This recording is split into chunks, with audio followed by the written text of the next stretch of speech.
Dans la grande galerie des présidents de la République, qui a le plus œuvré pour la culture?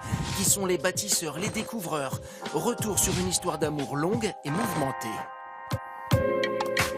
Charles de Gaulle crée le premier ministère de la Culture en 1959. Ça n'existait pas avant. Il y nomme André Malraux. Pour les deux hommes, la culture permet à la France de rayonner à l'étranger. La Joconde est notre ambassadrice aux États-Unis en 1963. Pourquoi avoir prêté Mona Lisa aux États-Unis? Je répondrai parce qu'aucune autre nation ne l'aurait reçue comme vous. Georges Pompidou, c'est l'amateur d'art éclairé. Le voici lors d'une expo Picasso en 1971. Il y a tous les autres et puis il y a Picasso. Voilà. C'est une sorte de monstre sacré de l'art. Georges Pompidou lance le projet d'un centre culturel populaire. Il met en avant les jeunes talents jusque dans les salons de l'Élysée, redécorés par des artistes contemporains. La culture au cœur du pouvoir. Tous ceux qui ont exercé le pouvoir, à la fois ont aidé plus ou moins bien à l'expansion culturelle et bien sûr l'ont instrumentalisé, s'en sont servis, en ont fait un instrument de prestige, un instrument de pouvoir même.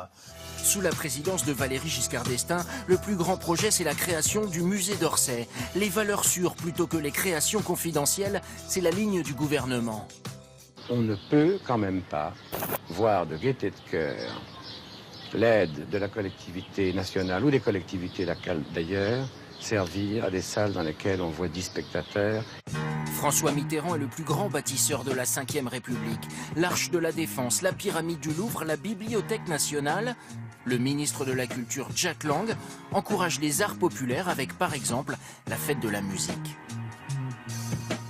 Depuis Jacques Chirac et le musée du Quai Branly en 2006, la politique culturelle présidentielle est moins ambitieuse.